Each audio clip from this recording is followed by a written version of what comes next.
एक मित्र वहां खड़ा है, उस रास्ते से उधर निकल गए।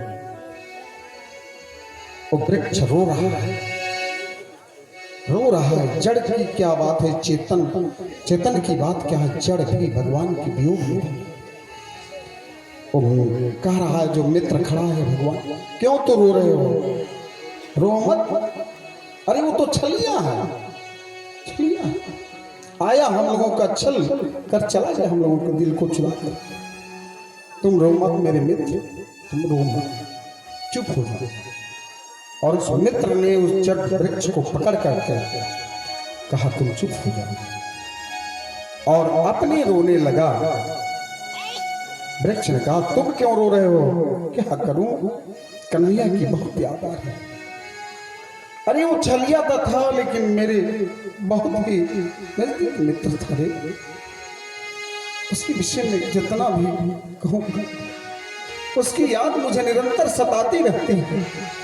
उद्धव जी इस दृश्य को देखते हैं मेरे नारायण, देखते उद्धव जी सांत्वना देते हैं। मित्र कहता है, बताइए आप कौन हो। उन्होंने बताया, मैं उद्धव हूं, मैं उद्धव हूं। क्या आप चाहते हैं, मैं नंद बाबा के घर जाना चाहती हूं। उस व्यक्ति ने बताया, महाराज उद्धव जी नंद बाबा के घर पूछने की कोई आवश्यकता नहीं है, यशोदा माँ के घर की पूछने की कोई आवश्यकता नहीं है। ये जो नाली बह रही है ना, इसी के साथ आप चले जाइए, आप उनके घर तक पहुंच जाइए। और इस नाली को जल मत समझिएगा। जब से कन्हैया गए वियोग में सब ब्रजवासी रोते हैं, उनके आंसू है, माँ और नंद बाबा के आंसू है। किसी से मत पूछिए, चले जाइए। और क्यों आए हो, जब कन्हैया को साथ नहीं ले आ पाए तो आने की क्या आवश्यकता थी। हम तो सोचते थे कि कन्हैया आ रहा। ठीक है, कोई बात नहीं, जाइए। उद्धव पहुंचते हैं नंद बाबा के घर। नंद बाबा से कहते हैं कि मैं बृहस्पति का शिष्य हूं और कृष्ण का मित्र हूं। मैं कृष्ण के संदेश को लेकर आया हूं। नंद बाबा ने कहा, क्या संदेश ले आए, क्या संदेश। बड़े स्वागत किए नंद बाबा।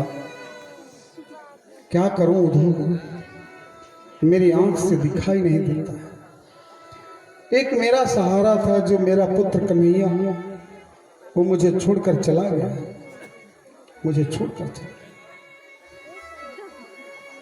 यशोदा का हालत तो बहुत दैनिक है उद्धव, बहुत दैनिक है।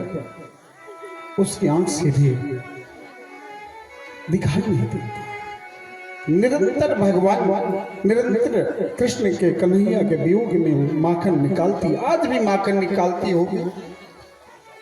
उद्धव जी जाते हैं, माता का दर्शन करते हैं, और माता का दर्शन करते हैं। माँ कहती है, कन्हैया लाला मेरे उठ जा, तेरे लिए मैं माखन निकाल लाई हूं, तो पाल कन्हैया। उद्धव जी कहते हैं, वाह रे वाह, क्या तू माँ है, क्या तू। यशोदा कि विरह देख करके नंद बाबा ने कहा, क्यों, धीरज धरो, कान्हा भी आएगा। यशोदा ने कहे, तुम चुप रहो, तुम कैसे कन्हैया के विरह को सहन कर रहे हो। तुझसे तो अच्छा दशरथ जी थे, जो राम वियोग नहीं सह सके, अपने प्राणों को त्याग दिया, और तू कान्हा को, लाला को छोड़ा है, और हमसे कह रहा है हमसे आते हैं। उद्धव जी कहते हैं, मैं निवेदन करूं जी, कहिए। उद्धव जी कहते हैं कि माँ वो परम पिता परमेश्वर है। बिन पग चले सुने बिनु काना। देखे नारायण आप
उद्धव जी कहते कि माँ उनके बिनु पग चलने सुने बिनु काना, वो ईश्वर हैं जिनके पास पैर नहीं है फिर भी चलते हैं, सुने बिनु काना, कान नहीं है पर सुनते हैं, और हाथ नहीं में कर्म क्यों करते हैं, वो साक्षात नारायण हैं। जसोदा ने कही अगर वो नारायण है तो मैं तो उनकी मां हूं, अगर वो ज्ञानवान है तो मेरे पास तो मां की भक्ति है, पुत्र का प्रेम है, मेरे पुत्र ही है। वो तरह तरह की समझाते हैं। परमात्मा कृष्ण की विरह को रोक नहीं पाती है। मां कहती एक बात जान लो, तो जिस दिन से लाला गया है मैं पूर्ण रूपेण भोजन नहीं करती हूँ, पूर्ण रूपेण भोजन नहीं करती, निरंतर माखन निकालती हूँ और पवाती हूँ। उद्धव जी बड़े ज्ञान देते हैं मेरे नारायण। माँ रोने लगती है, माँ विकल हो जाती है मेरे नारायण। जब जीव विकल होता है तो भगवान उसको पकड़ लेते हैं, उसको सहारा देते हैं। आज माँ विकलता हो जाती है एकदम, और अपने विरह को रोक नहीं पाती है। नारायण का प्राकट्य होता है। बोले लक्ष्मी नारायण भगवान की। तुरंत भगवान प्राकट हो जाते हैं। मैया मुझे माखन खिला दो, मुझे भूख लगा है। जाहि दिनों से मैं मथुरा गयो, मैया माखन नहीं पाई, मुझे बड़ी जोर से भूख लगी है, माँ भोजन करा दो। उधर इस दृश्य को देख करके अवाक रह जाता, धन है प्रभु आप मुझे भेज करके हो जाता है। उधो भगवान को प्राकट देख करके और माँ के हाथ से प्रभु जो है कि माखन लेकर के ग्रहण करने लगते हैं। जो मैया पकड़ती है कन्हैया मैं तुझे छोड़ूंगी नहीं, क्यों परमात्मा दृश्य होता है। उद्धव जी ये दृश्य देख कर वाक रह जाता और उद्धव जी माँ के चरणों में गिर गए कि मैया तू कन्हैया की मैया नहीं है, तू सारे संसार की मैया है। मेरे पास तो इतना ज्ञान था, ज्ञान का अभिमान था माँ, आज मैं समझ गया, आज मैं समझ गया। उसके बाद से मेरे नारायण गोपियों का पता पूछ करके उद्धव जी गोपियों के पास पहुंचते हैं और मेरे नारायण गोपी देखती हैं कि कन्हैया जिस रथ से गया था यही रथ है और रथ से उतरते हैं उद्धव जी मेरे नारायण।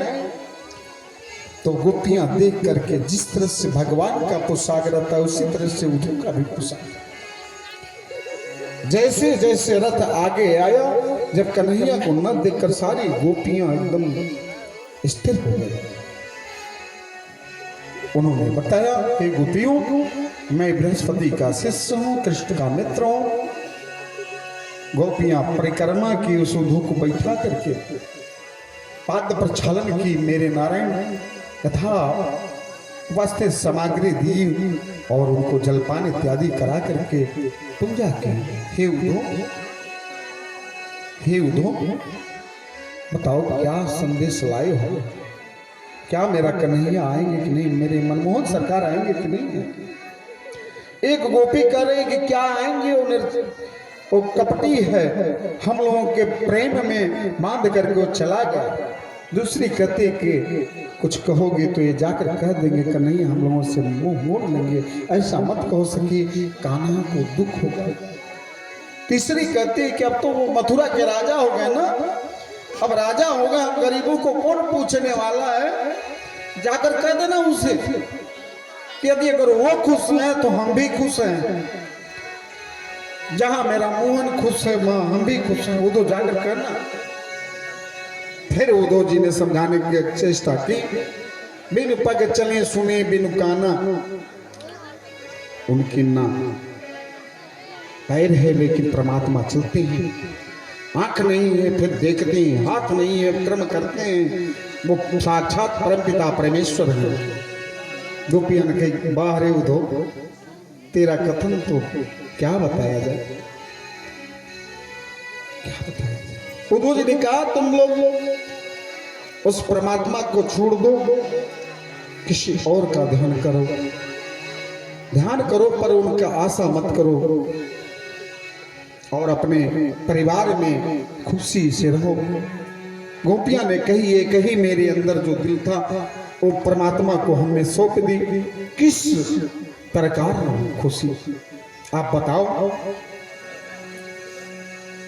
अगर तुम कहते हो कि कन्हैया के आंख नहीं थे तो हम लोग काजर कैसे कन्हैया को लगाते थे, मुख नहीं थे तो माखन कैसे खाता था, पैर नहीं है तो गाय कैसे चराता था। क्या उद्धव तुमने क्या कह रहे हो, तुम्हारी बात हमारे समझ में नहीं आ रहा। किस तरह मैं बताऊं उद्धव